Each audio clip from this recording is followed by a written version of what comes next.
last year or so, compounded with the recent droughts that we've been having within the islands and the exponential growth of the population of axis deer. There's been an increased soil erosion, especially on the west side of the islands, actually on all sides. But the west sides we've seen the most just because it's so dry. The numbers are to the point that even though we do have rains, like we had some rains, but it's not greening up. We flew past some areas where it greened up real quick, and somebody told me it's that, you know, that the vegetation was already there. But yeah, the animals munched it down, but at least there's something there. But the population is some of have grown with these axis deers, in that when there's new sprouts are coming out in certain areas, the concentration of those numbers, they're just eating it.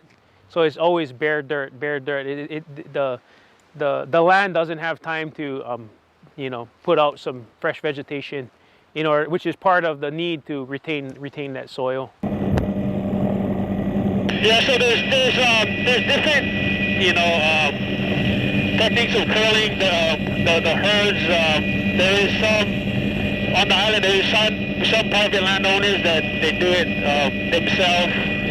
There's some organizations and clubs that also have increased their hunting, working with different landowners to get access to hunt areas where there wasn't as much hunting. Because that was the thing, was everybody had their hunting spot, and it was, you know, subsistence-wise, it was sustaining itself, but all of the areas where there wasn't pressure, the populations have just been growing, and it's just grown to a point where, you know, it's impacting everyone now. So with the axis deer, last year the county actually gave some funds, 2 organizations on the island, to do work on retrieving or controlling the animals.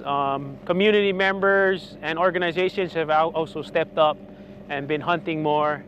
And then there's also been a network of community groups that are trying to figure out different solutions, because it's the goal total eradication, but it's not total eradication. It's to bring the numbers to a sustainable level.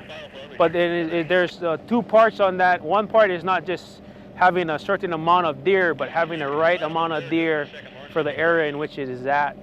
And part of that is some of these vast open areas that has a lot of areas that you could have high numbers, but right now the way the environment is there, the capacity is not there.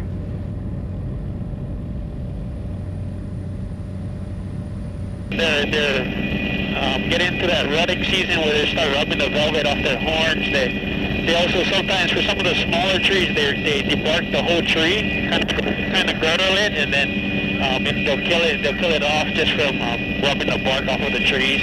Poor soil or heavily compacted soil, as soon as the water hits it, it'll just run off like a concrete slate. It'll just run off, and, you know, it'll make its way to the ocean.